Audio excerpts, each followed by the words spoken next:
Good morning. That so sounded like an actual church. It's like, good morning, church. Good morning. Now, for those of you that don't know who I am, let me just start by saying this. Even though I might sound like it, I did not stay up all night smoking Marlboro Reds. Just getting this out there in front of you.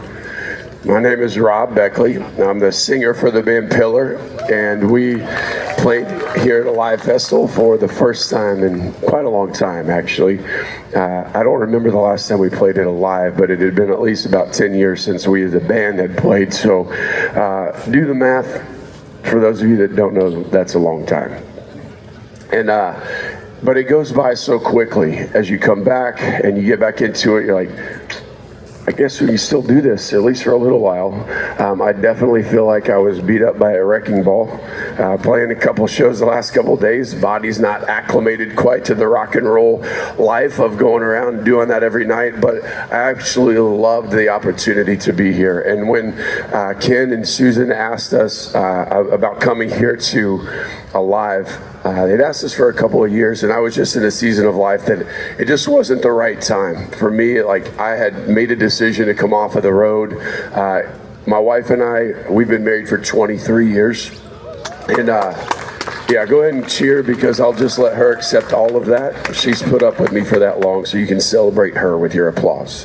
But in that time, we prayed for the first 5 years of our marriage to be able to have kids. And for those of you that are here today that you've gone through that, or you know somebody that's gone through just the emotion of trying to have a child, it is legitimately difficult, hard. You feel worthless, helpless, hopeless. There's so many emotions, and we finally were able to have a kid. I'll never forget where we were sitting on one of our old couches when we got a call from the doctor. He's like, well, you're pregnant. We're like, what? We just both started crying, couldn't talk, and we showed up to the bus. We found out like an hour before a bus call. I was like, guys, she's pregnant. We did it. And everybody knew we were going through. And then this is just something I would caution you to be careful, whatever it is that you're desperately praying for, because now we have 6 kids. And we've learned a lot. I could stand up here for a whole festival's worth of time and talk to you and tell you biblical content and stories of application just from the amazing things and the not so amazing things that my children have done and taught me. So I got plenty of content to pull from and to talk about. But today I wanted to share a couple of even just stories to help you understand a little bit more about me. I grew up in Western Kansas. My wife and I both grew up in Western Kansas. We met each other at college. We started the band. I moved to Tulsa. We were dating. We got married. She moved down. We've lived in Tulsa, Oklahoma for 24. I've lived there for 24 years. Her for 23.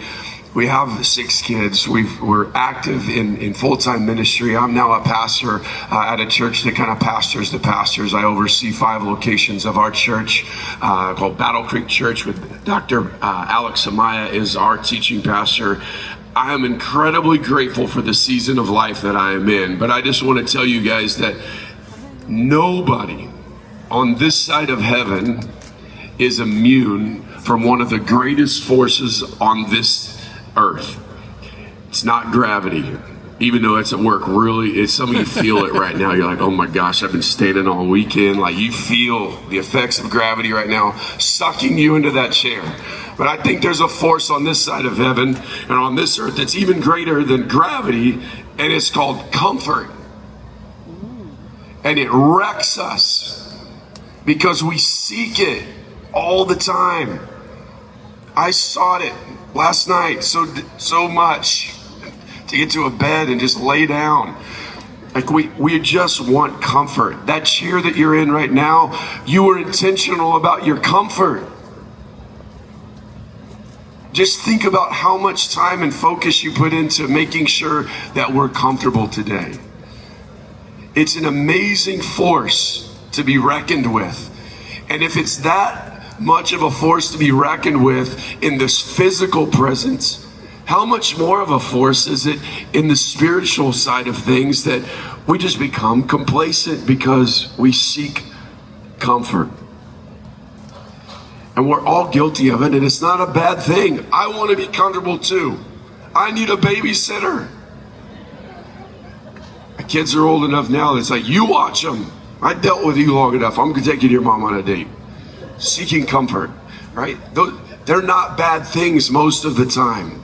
But when comfort seeking is the priority in our life, and there's so much intentionality into finding the comfort, it starts to become its own entity that pulls us into places that we wouldn't have been if we wouldn't have been seeking comfort. There's all throughout Scripture, we see these ideas of like, comfort is not the thing to be sought after. Paul said, consider it pure joy when you face trials. My gosh, that's the opposite of comfort.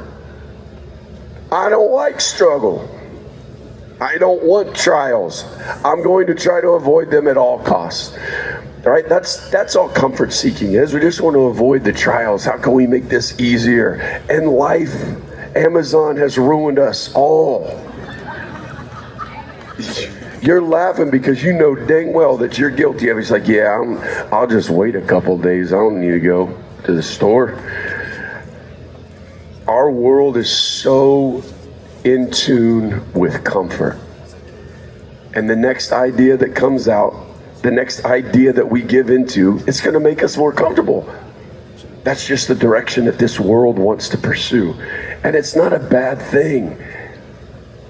That's the nuance of it. It's like, it's not a bad thing to want to feel comfort. I mean, rewind thousands of years ago, right? Even just the shelters of a cave and a campfire, or a shelter that was just, everybody has been seeking comfort. It's just progressed so much over time that it's almost become this golden calf or idol of its own of, I just need comfort. And I want us to be aware of where we're at with comfort. And I think that's something that I have learned personally over the last, I would say last 5 years of my life. This is something that's really come to light for me of how do you grow your faith? At this point, you've been following Jesus for, 20 some years. How do you continue to grow in your faith? Like, I have mentors in my life that have been following Jesus longer than I've been alive. And I'm like, how do you do it? Like, there's days I just get mad at Jesus. Like, why do we have to deal with this? Right? If we're just honest, is there not a time that you've been frustrated with God? We've all maybe walked through that to some degree, but how do these men in my life, how is it possible that they've walked with Jesus so intimately for so long? And there was a gentleman that was talking to me through one of the most difficult seasons of my life. It was just a couple of years ago. And he said, Rob, what's the opposite of faith? I go, not faith? Where are you going with it, man? Just get to the point. Don't pull Yoda tricks on me. I said, what's the opposite of faith? It's like, not faith. He's like, no. He's like, curiosity. He's like, Rob, curiosity is the opposite of faith. It's because you don't know. Faith means you know. He's like, you know in what's coming. You trust and you believe and you know. He said, but being curious is simply just saying, acknowledging I don't know, but still inviting God into it. So church, can we just be curious this morning what God wants to do in us? It's the way that he's going to grow and cultivate our faith and grow us closer to him, just simply by being curious and ask the question, God, what are you doing? God, why are you doing it this way? God, what is it that you want me to see? God, how do you want me to respond in this? Just asking those questions that God keeps us in the mindset of curiosity so that he can grow our faith. The opposite of faith is not believing. It's just being curious. And God, what are you doing? And as I look around here, I could just only imagine the stories. I'll just give you a little perspective. Like, I was watching some of you worship, and I just wonder what God's doing in your life. And I can speculate. I saw a group of like young adults and youth over here, and I started crying just watching them worship.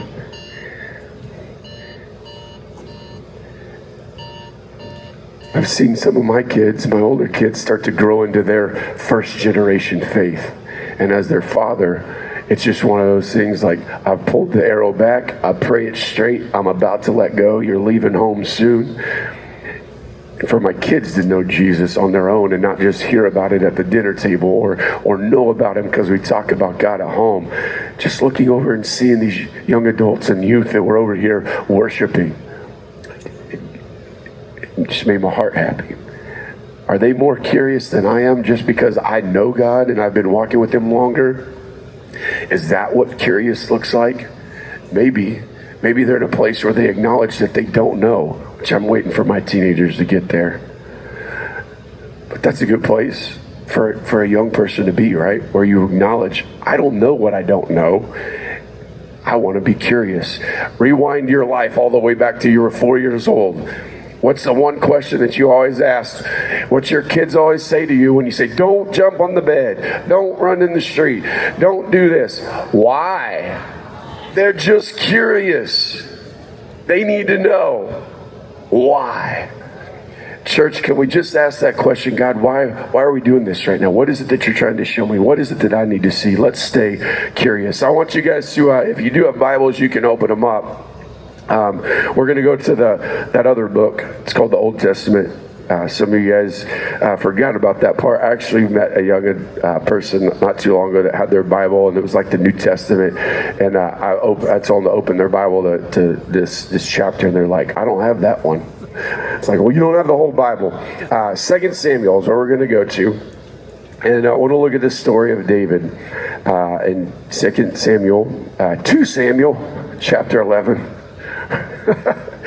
One of my buddies said, you got to say for 1 Chronicles or 1 Corinthians. It's like 2 Samuel chapter 11. And we're going to look at the story of David and Bathsheba. Many of you heard this story, but we're going to look at a few key things throughout this story that I believe that God lived up to what he said in the New Testament, that we're all tempted, but he will provide a way out, right? And there were some ways out throughout David's chapter here. Now, this is just a chapter of David's story. I want you to keep in mind, it's not till the New Testament, I believe in Acts, where David is acknowledged as a man after God's own heart. That's the guy we're talking about. This is also the guy that picked up the stones and killed the giant. All right, so we're after that. And we're before the comment and the statement of he's listed in the Hall of Faith in Hebrews. He's recognized as a man after God's own heart. This is the guy we're talking about. So for those of you that don't know this story well, this is the David and Goliath. This is the same David, okay? So we're going to start in chapter 11 in verse 1. In the spring, at the time when kings go off to war, David sent Joab out with the king's men. Cool. Verse 1. Stop. In the spring, when kings were supposed to be off at war, he was already found himself in a place of complacency and comfort. He wasn't where he was supposed to be. If you look at the chapter before, in chapter 10, I'm not a theologian. I do not have a seminary degree. I did not go to Bible college. I played in a rock and roll band, and I got my credentials from the School of Hard Knocks. So if you struggle with my theology, it's because maybe I don't know. So I'll acknowledge when I think that I don't know, okay? This is something I don't know, that this is what I see. When I look at chapter 10, the chapter before, David sent his men out to go try to work something out with the Ammonites. Okay, he just said, "Hey, go talk to them and see if we can resolve this peacefully." They said no; they wanted a war, and so it said David sent his men. I'm like, okay, I'm not sure. Like, you sent some messengers out; they came back, it made you mad. You have this war. And it was the season where people did war, because in the spring, that's when you could travel better. The roads were better. Remember, they didn't have asphalt or paved roads, horses and carts. So you had to have good weather to be able to travel with thousands of people, right? So it was in that season. Maybe in chapter 10, maybe he was just like, you know what? They did it without me. They don't need me. But so now we move forward into chapter 11. It says, in the spring, when kings were supposed to go off to war. Different translations kind of phrase that a different way, saying when kings were usually at war, or the whole point is this: David was not where a king was supposed to be, because he was comfortable. He was complacent. He had done enough. What else do I need to do? I got people to take care of that. I'll just send them out. It says it said David remained in Jerusalem. So he's not with those that he sent out to war. And then verse 2, things escalate quickly. One evening, David got up from his bed. Pause. Let's just stop there before he even sees what he saw. What is he doing laying in bed all day? Like, that's just another representation of he was just in this complacent, comfortable place. Didn't have a need to get up. Everybody else is out doing my work. And he just found himself in a place where he was comfortable. In the evening, one evening, he got up from it. He's a king, for crying out loud. You're telling me that there wasn't something that he could do? Ken and Susan, you guys have been working your tails off at this festival, just in a leadership position. Have you even thought about sleeping? Probably not. There's a lot to do. She's over there shaking her head like, nope. There's no time for complacency and comfort when you're in a leadership role. How on earth is he laying around in his bed all day? To the point where he wakes up in the evening. One evening, David got up from his bed. Okay, that's an issue. But then it says that he saw a woman bathing on the rooftop across from him. Now, let me just also acknowledge, guys, we're going to see things in this life. We can't just remove ourselves from seeing things, but it's how do we respond? When we're in a place, in a position of giving into comfort, we'll look a little longer than we should. I teach my boys, bounce your eyes. You see something, just bounce your eyes and look the other way. Look a different direction. Change the channel. We love watching football, but we kind of know when it's fourth down and the punter comes out. As soon as they kick the ball, you see a fair catch. There's going to be a commercial.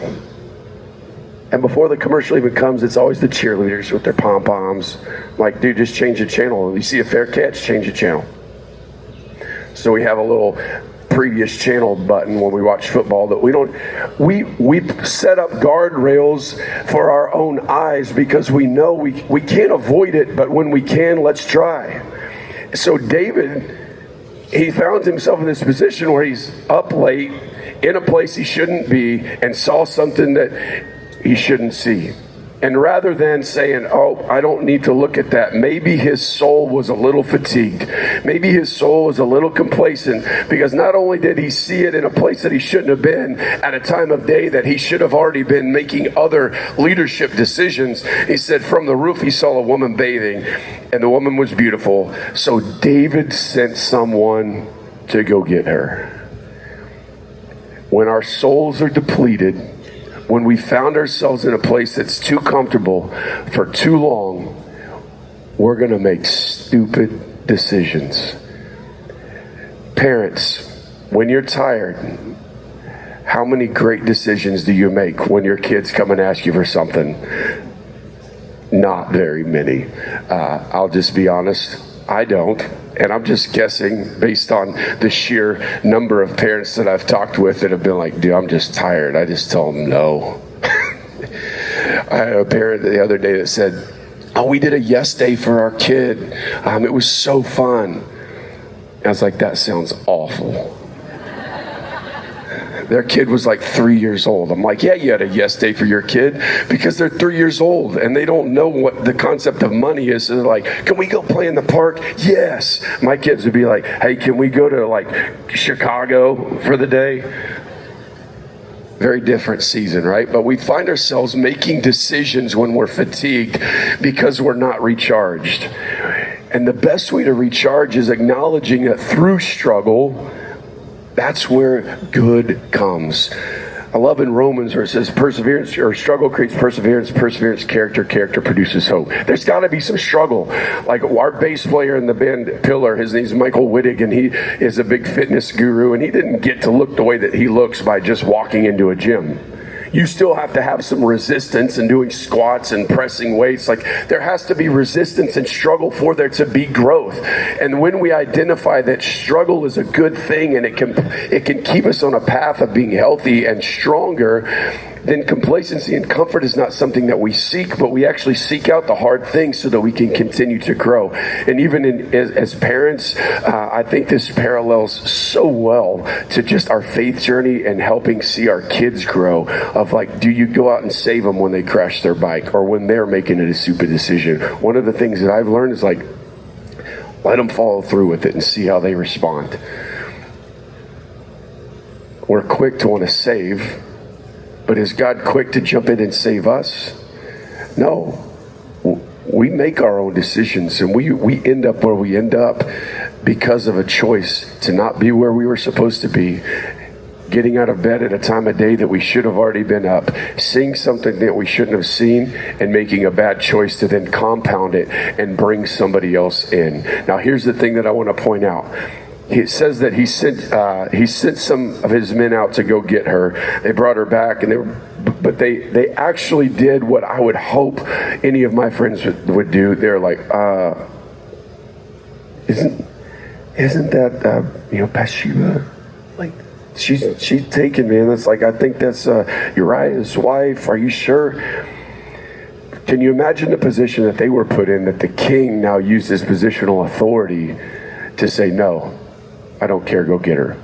I love that these men at least push back on him, but because of his position, he was able to throttle that back on them and say, no, go get her. This is where everything just derails. There's so many things along the way that he went to go get Bathsheba, he brings her back.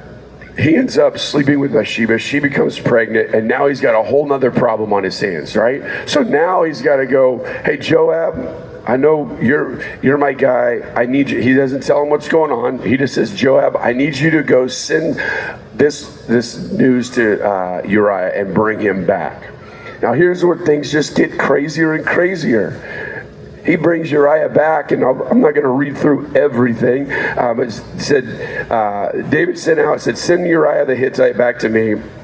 They get down, David said to Uriah, go down to your house, wash your feet. So Uriah left the palace, and a gift from the king was sent after him. It said, but Uriah slept at the entrance of the palace with his master's servants and did not go into his house. Now, I can tell you this, if you just think this is a soldier coming home from war, this wasn't like a quick flight home. He'd probably been gone for a while. There's some key things in there. He says, hey, I want you to go down, wash your feet, clean up. It's like, for those of you that are married, when you travel, think of all the homecoming videos you've seen with soldiers. Like, there's going to be some intimacy when things are smelling good and you've been gone for a long time. David is setting him up. He's trying to get him in the door to go sleep with his wife so he can say, no, that's your kid. Right? You can see that's what's happening here. But Uriah said, I'm not going to go in there and sleep with my wife. I'm not home yet. I'm still clocked in. I'm still a soldier. I'm going to stay with my men because I have other men that are out in harm's way. As he goes on to say, like, why didn't you go in there? He's like, I've got friends out on the front lines that are out there in battle. How could I go to my house and eat and drink and lie with my wife? As surely as you live, I will not do such a thing. This is Uriah talking back to David. So then he said to him, just stay here one more day. David just keeps trying to compound his own problem. He said, and I'll send you back after that. And he still didn't go in and sleep with his wife. Now, David's got to come up with another plan.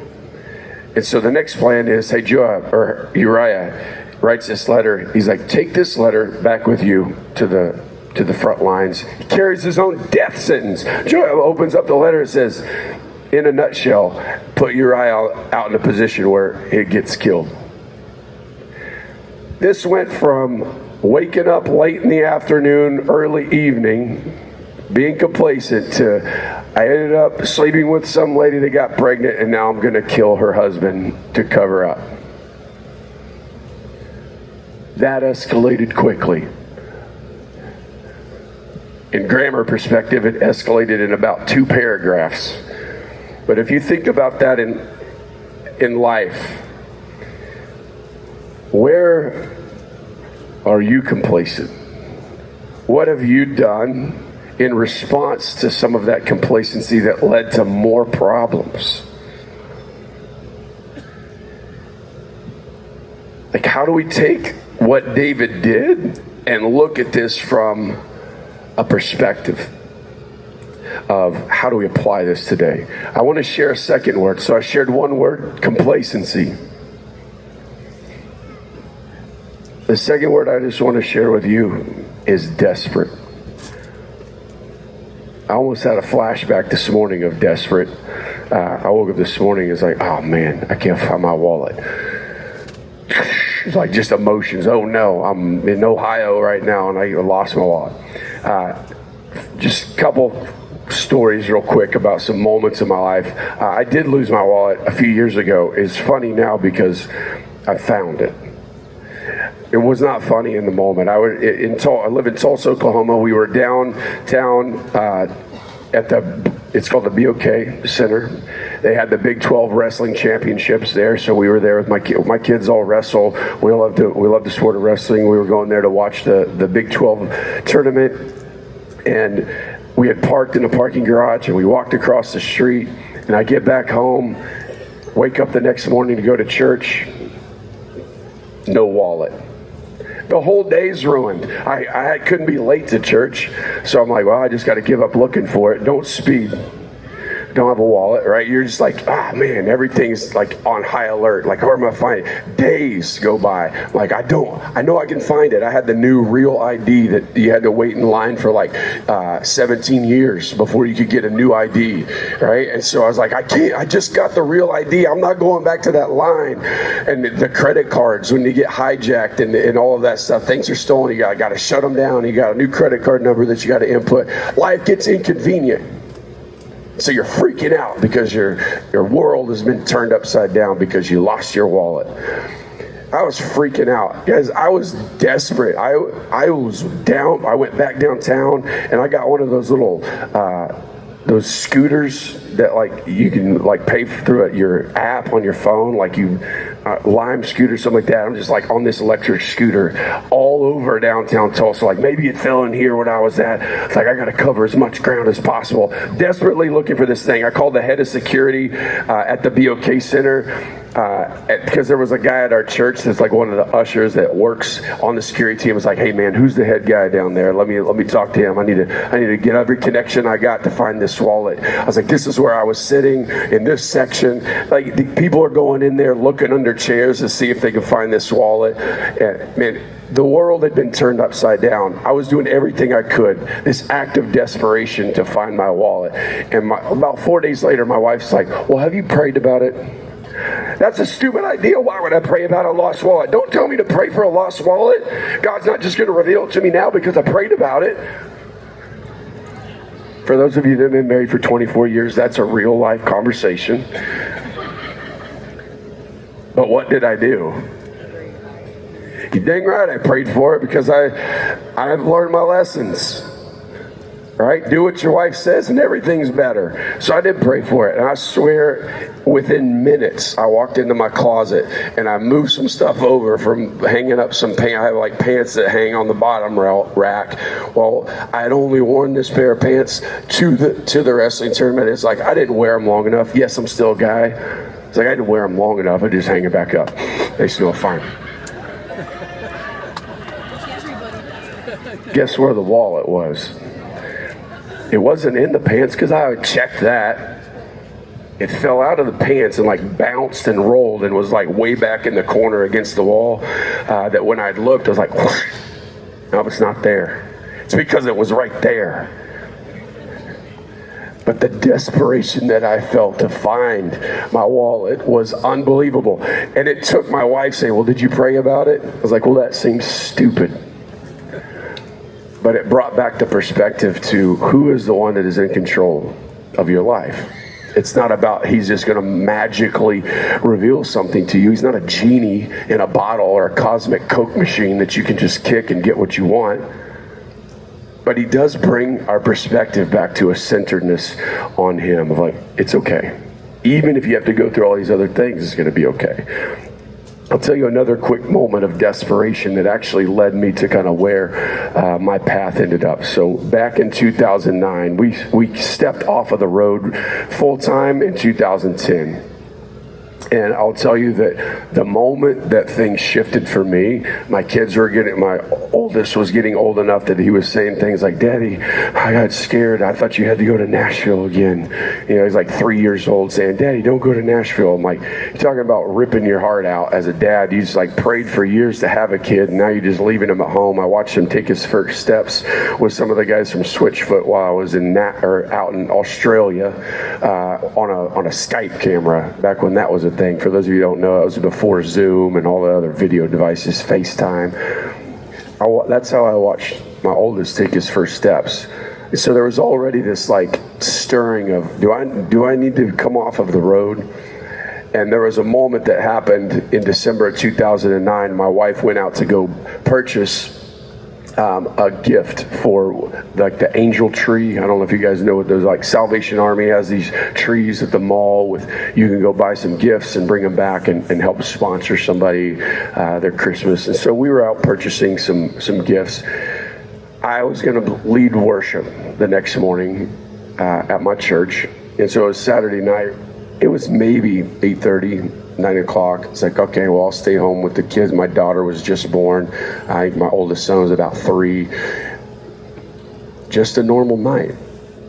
And my wife was on the phone with me as she walked out of Walmart with the gifts. And she said, hey, it was just like, we're talking about the gift, like just small talks, like, yeah, sounds great. I'll take it to the church in the morning, put it by the thing or whatever. And then phone shuts off. She yells, phone dies. Something was not right in that moment. And so I go and pound on my neighbor's door. Now, first of all, you just have to know that my neighbor was like, you ever seen the movie Grumpy Old Men? He lived next door to me.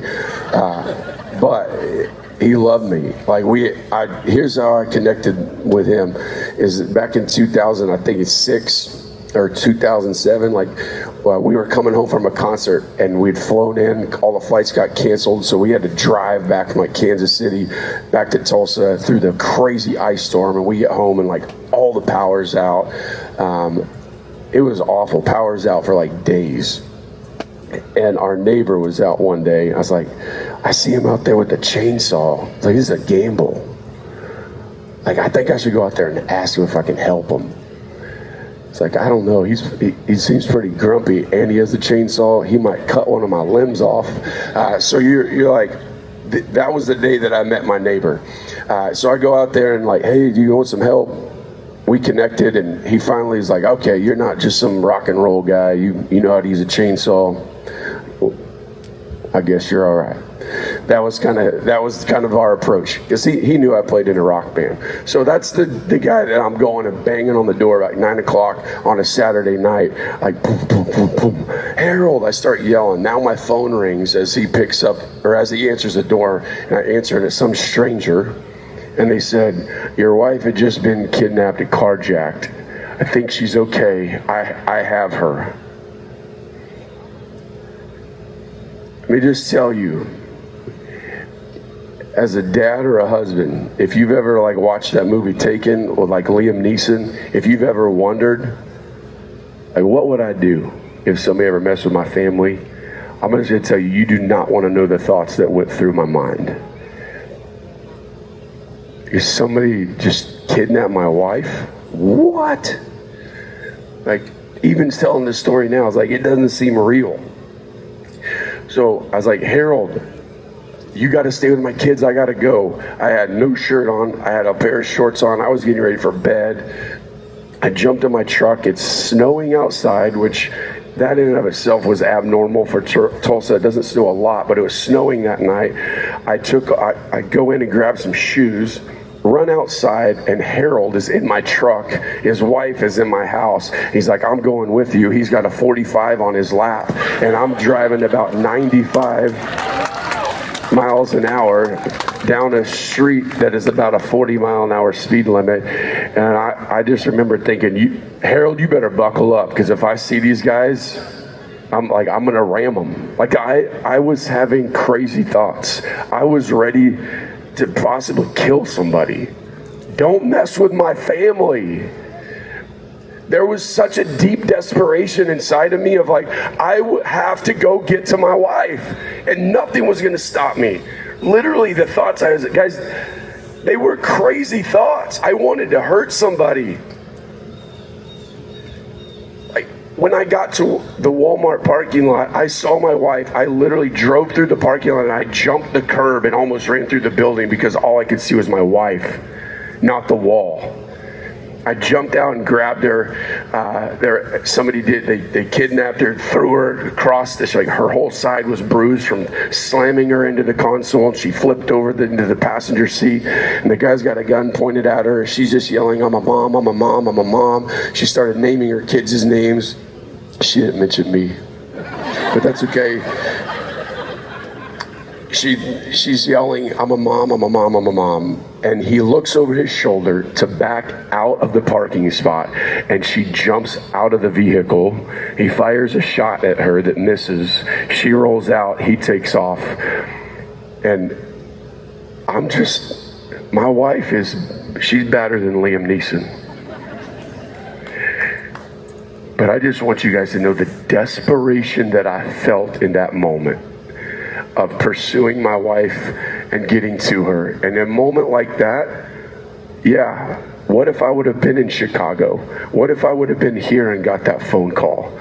I don't know what I would have been like emotionally, but I know the desperation and what I went through to get to her when she was a mile and a half down the road. But yeah, that played into me making a decision to step off of the road and be at home.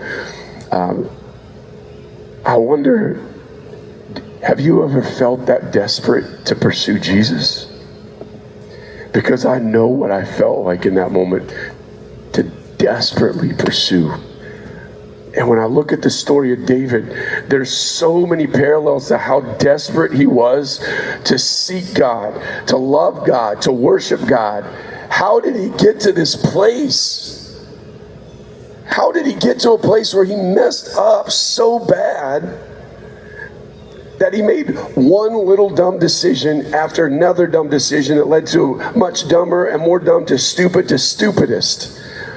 How do you get to that path when you are desperately known for being a worshiper and a pursuer of God? Did the egos start to get to him when the crowds were chanting, Saul killed thousands, but David killed tens of thousands? Did his ego swell? Did he get too big? Did he get too comfortable knowing he had just had success? Did he find himself in a place in life where it's like, well, there's nothing much more I can do, so I might as well just kick back and let the next generations take over? Gentlemen, if you're not dead, you're not done. God has not called you to just sit back and be complacent and let things go. Finish your legacy.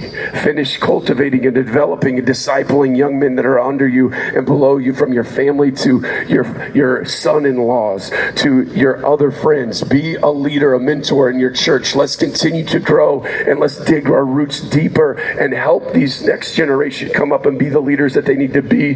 Because as you've seen, things have escalated quickly, and if the world is this comfortable now, what's it going to be like another 15 years from now?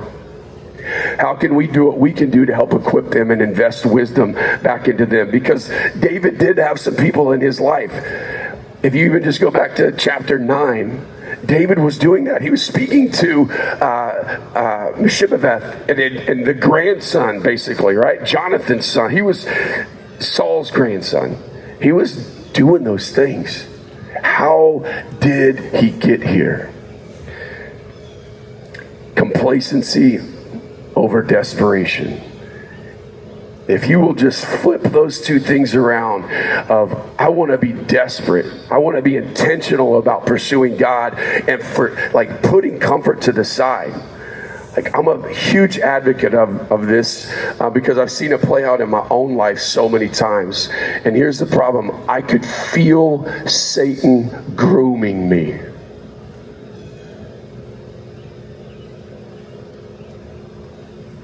I could feel it.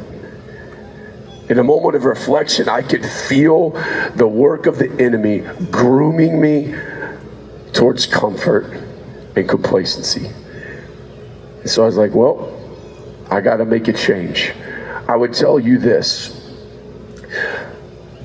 For all of you, no matter where you're at in your life, if you will just try something new, it's crazy how reinvigorating this could be. For me, I took up jiu-jitsu about 6 years ago. And so now, like, I've been humbled. I'll just say that. For those of you that don't know, jiu-jitsu is kind of like wrestling. It's like the art of folding people or folding clothes with people still in the clothes. That's the joke. It's been very good for me. Mentally, keeps me sharp. Physically, keeps me in shape. Not this kind of shape. Jumping around on stage is just different. But it's something that I care about. I focus on my health. My youngest daughter's 7 years old. I'll be 49 next month. You do the math, I'll be an old man when she gets married. I already feel that way. But I want to walk my daughter down the aisle. Health decisions I make today, I'm going to do everything I can to still be here for her when she walks down the aisle. That motivates me. That's not a thought of complacency or comfort. That's like, I got to do something today to make sure that I'm going to be there. You do everything I can, avoiding getting hit by a bus. But anything that's in my control, I can try. What motivates us? What is our purpose? Like in Corinthians, it says we're supposed to run with purpose in every step. There's not a lot of complacency and comfort in that. Like if I'm running with purpose in every step, I got to be intentional. So church, I'm asking us today, where are you seeking comfort? Chris, if you're still here, so whenever you can, if you come back up here and just do what you do. Because in a moment, we're gonna take a second to just think about this. I've talked a lot about the disruption. We were talking about this a little bit the other day, just as a band, and just identity theft and how it's like all over. And now we got all these things that you can go and buy the LifeLock and all the different things to protect yourself from the dark webs and the hackers. I'm pretty sure this weekend was completely disrupted by something that happened, right? Flights were canceled. I know there were people that couldn't come out to see our concert because their flights were canceled from California. It just impacted tons of people. But on the identity side of things, I've pastored for a long time now. I was a pastor at church I did worship for a short season. I was a campus pastor for about 10 years, and then I've been overseeing this multi-site church in Oklahoma. And in ministry, what's crazy is just when you think you've heard it all, as soon as you unlock the door, something else walks in and there's a story, you're like, I did not see that coming. Like, it's just, you'll never hear it all because this is a crazy world. And some of the craziest things that I've heard about are these people that are walking through getting their identity stolen. And I walked through this with a couple of different people, and how desperate they were to get their lives back. They were completely disrupted. I was like, man, if there's that much disruption in the identity theft in this world, how much more disruptive is it when Satan robs your identity and starts telling you who you are by the label of what you've done, and not by the name that God has called you of chosen, a masterpiece, completed, a new work, a new creation. All of these things that God says you are, but yet we still want to live in this label that Satan robs our identity and calls us, you're an alcoholic, you're a gossip, whatever it might be, right? We live under these identities of being stolen by the enemy. When I told you that I could feel Satan was grooming me, that was a place of acknowledging desperation.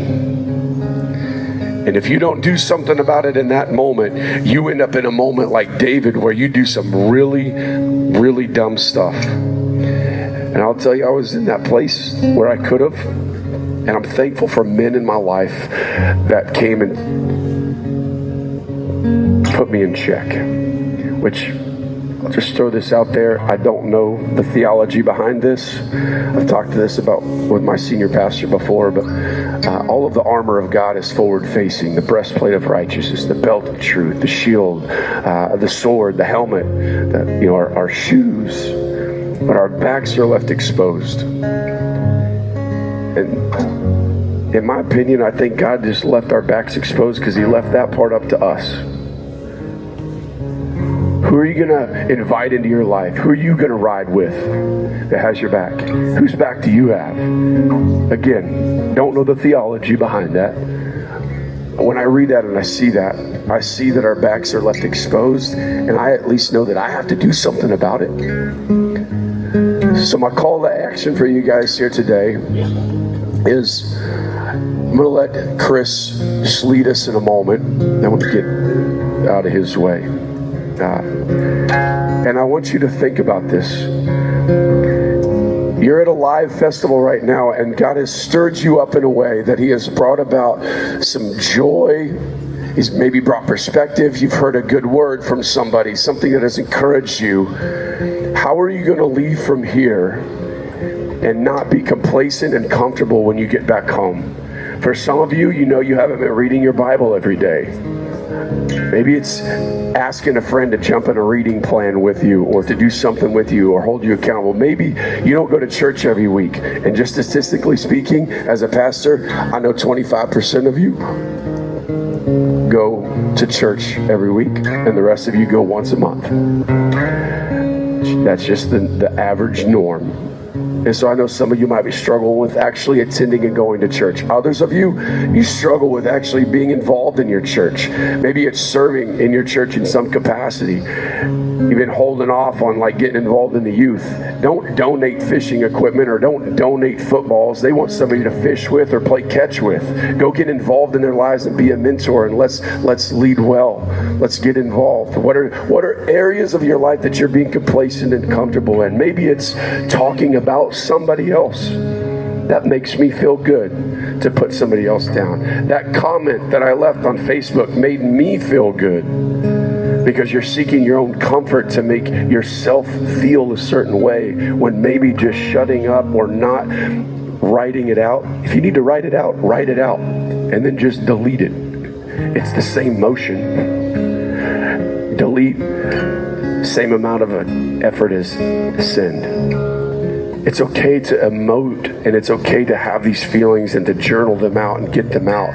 But how we share them, there are appropriate ways to share them. We have a God that says you can come to me. So as Chris sings, I want you to think about this question. What area are you too comfortable in? Have you become complacent? What area is that? And how can you turn that into, how can I be more desperate for Jesus? I believe that if we all make one little move in that way, that Alive Church just did our part in the capital C Church, in the kingdom of strengthening just a little bit more over the course of this weekend, that the army's a little stronger, because we're going to take complacency and turn it into desperation. So Father, we love you so much. As I pray over this moment of just reflection, God, would you give us a word of where we've become complacent and comfortable? Where are we seeking things that don't involve you? Where are we looking for things that can make things easier for us? Help us to see that embracing the struggle, that embracing the hardship can create perseverance, and perseverance character, and character comes hope. God, we put our hope in you, knowing that you work together for the good of those who love you and are called according to your purpose, and we find the joy in the struggles. Would you help us to see what those areas of our life are, and help us just flip that and turn it into desperate pursuit of your son Jesus.